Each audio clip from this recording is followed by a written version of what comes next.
Assalamualaikum warahmatullahi wabarakatuh. Alhamdulillahi wassalatu wassalamu ala rasulillah wa ala alihi wa sahbihi wa ma'alah amma ba'd. Saudara-saudari yang dirahmati Allah subhanahu wa ta'ala,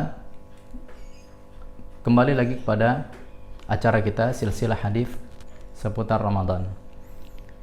Pada pertemuan keempat ini kita akan membaca dan juga menyimak bersama tentang sebuah hadis yang menunjukkan tentang keutamaan sahur. Bagaimana seseorang melakukan aktivitas yang mubah berupa makan dan minum, namun di sana ia mampu mendapatkan pahala yang besar dari sisi Allah Subhanahu wa taala.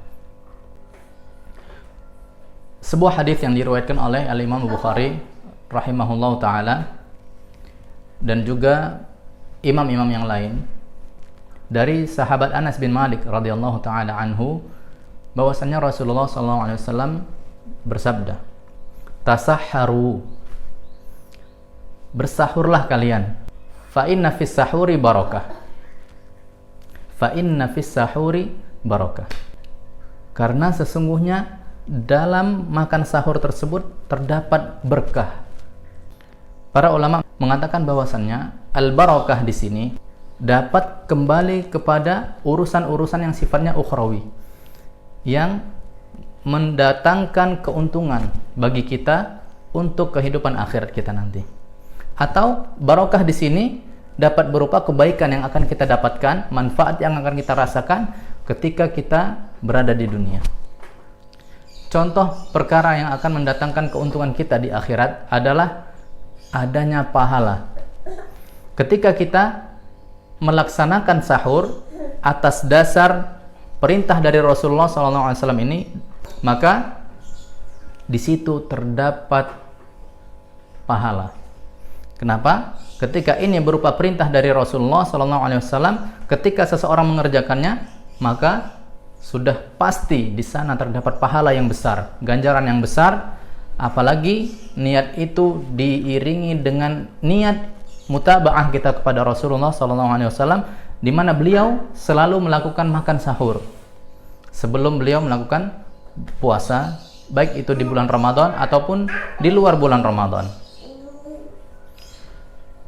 Di antara perkara lain yang termasuk dalam urusan ukhrawi kita adalah mukhalafatu ahlil kitab, di mana mereka ketika berpuasa tidak mengenal yang namanya sahur.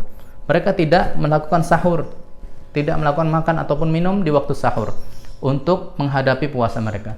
Sehingga ketika kita menanamkan niat ini dalam hati kita untuk menyelisihi mereka, maka di situ terdapat pahala tambahan. Di situ terdapat pahala lain.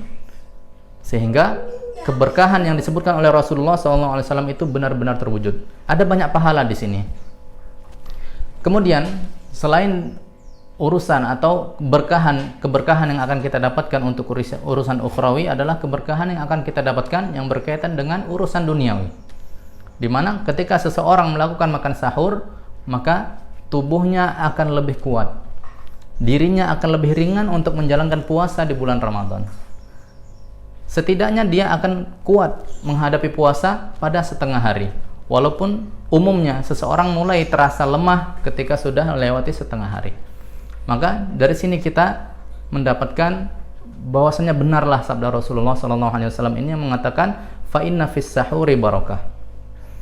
Dalam riwayat Imam Ahmad, Rasulullah SAW mengatakan as-sahuru barakah. Sahur itu adalah keberkahan. Fala tada'u, jangan kalian tinggalkan sahur itu ketika kalian ingin melakukan puasa. Walau an yajra'a ahadukum jur'atan min ma, walaupun seandainya kalian hanya menegak setegak air, walaupun hanya dengan setegakan air, maka hal itu sudah dinamai dengan sahur. Ini kata Rasulullah SAW. Apa kata beliau selanjutnya? Fa innallaha wa malaikatahu yusholluna 'alal mutasahhirin. Karena sesungguhnya Allah dan para malaikatnya mereka berselawat untuk orang-orang yang melakukan makan ataupun minum di waktu sahur. Apakah itu sesuap nasi, sesuap lauk, atau sesuap kurma, atau yang lainnya yang berupa makanan ataupun minuman, maka hal itu sudah dikatakan sebagai aktivitas makan ataupun minum di waktu sahur. Dan itulah makna sahur secara syar'i yang kita ketahui dan kita pahami bersama. Mudah-mudahan sejak kita mendengarkan hadis ini, kita lebih bisa bersemangat lagi, berbahagia lagi ketika melakukan sahur, karena di sana terdapat pahala dan ganjaran yang besar dari Allah Subhanahu wa taala, karena Rasulullah SAW mengatakan tadi, fa inna fis sahuri barakah. Di dalam sahur itu ada keberkahan, baik itu keberkahan duniawi ataupun keberkahan yang lebih penting dari itu, yaitu keberkahan ukhrawi. Hadza wa sallallahu ala nabiyina Muhammadin wa ala alihi wa sahbihi ajma'in. Walhamdulillahi rabbil alamin. Assalamualaikum warahmatullahi wabarakatuh.